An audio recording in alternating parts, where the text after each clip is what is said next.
Hello, my name is Stephen Wynn. I'm the CEO of DeLorean Motor Company, and we're putting together some instructional videos here to show you how to do some of the simpler repair operations with the DeLorean. And what we're going to start with today is to replace the shocks on the doors, the sunshade and the hood. And I'm sure if you own a DeLorean, at some time in the car's life you've experienced a door that operates like this and doesn't go fully all the way. So what we'll do now is we'll replace the shocks and show you how it should operate. Okay, so what we have here is the 6-pack of struts. This is how it will arrive. So obviously the first thing to do is to open up the package and make sure that you've received everything. And what there'll be a small pack with 4 safety clips which go to the door struts. There'll be a set of printed instructions, and then there'll be actually 6 struts. The two shorter ones are for the door, the next longest are for the sunshade, and then the longest are for the hood. And what we'll do now is we'll start to work with the door struts first.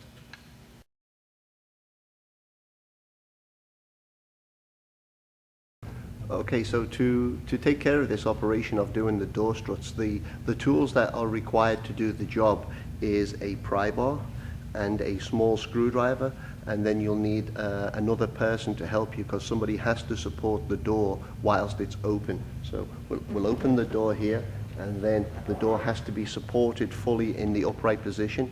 When we take off the shock, the door is going to get heavy, so the person who's holding the door has to be prepared for it because it can be over 100 pounds in weight here. Okay, so what we're going to do now is we're going to take off the safety clip, which, as you can see, it's just wrapped around. So once you do that, and then you can pull off the clip here, then we're going to take the pry bar and we're going to go here and just on the hinge of the door and against the shock itself, and we're just going to pop it off like so, and then you'll flip it over. So what we're going to do here is we're going to take off the lower clip like we did with the upper clip. So again, just flip it over, slide out the clip, then come in with the pry bar here and just put a little bit of pressure, pop off the strut. Whilst the strut is off, it's always good practice just to wipe off any of the excess or the old grease from the ball studs here, so as to make sure that they're nice and clean. Okay, so what you see here is we've applied a little bit of light machine grease to the end of the ball stud here, just so as to lubricate it. They are shipped dry, so that is recommended. And then basically it's a case of just lining it up and just popping it on, and then to switch it over and line in the safety clip, push it down. Then to line up the upper stud, basically you'll take it in place and your helper will move the door so as it's in a nice easy position like this, and then pop it on, and then once it's popped on you will put the clip in. If you're having a difficulty with the clip, it's not uncommon to have your helper move the door up and down a little bit just so as to make it easier to rotate it, but then flip the clip into place, and there you have a new door shock.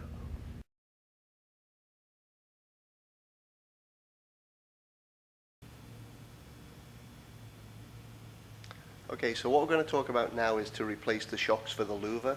The obvious reason to replace it is when you get it like this where they're really bad, and when you let go it does this. If you allow that to happen and it slams down, it will break the louver. So you obviously don't want that to happen because you're going to be into a $500 or $600 louver. So now we'll go about replacing the struts on the louver.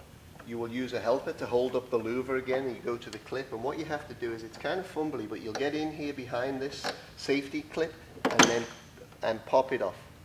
Okay, so again the same on the upper, you'll go behind and remove the safety out of the way like this, and then take off the shock. Okay, so as you can see with the new one, it's slightly different than on the door struts, and it has a nylon bushing which doesn't need lubrication. So basically it's a case of just getting it close to and popping it on. And then the same thing with the lower one, is just a case of lining it up and popping it on. And now we'll do the same with the other side.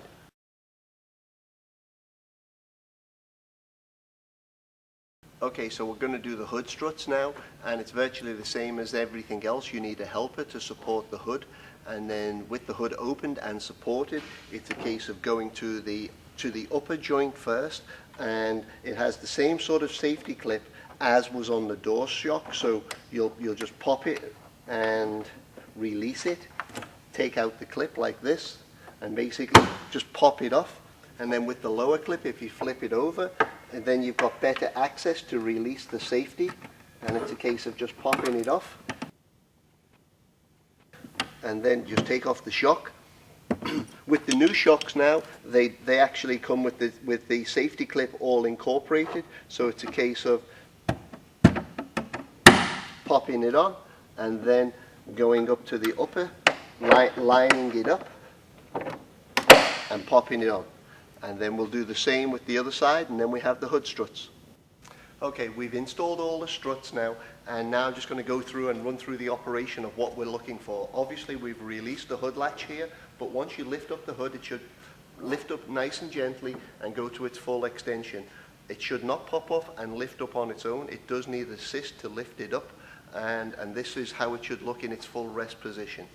Then we'll go to the sunshade, and obviously once you release the sunshade, again it'll take a gentle just lift to raise it. Once it's raised, this is the position it should be in. One thing I'd like to mention is that when you're closing the louver, it's best to do it with two hands and pull it down evenly. So now coming to the door operation, obviously it's a case of just releasing the handle, and it should go up all the way. Ideally it should go up and just bounce once, a soft bounce, and then stop. For me, this torsion bar has been adjusted whilst it's had a weak shock, and that means that it's too tight, which will eventually twist the door. So what we would recommend with a door that's operating like this is that the torsion bar is going to have to be adjusted, and that's something we'll be addressing in a future video.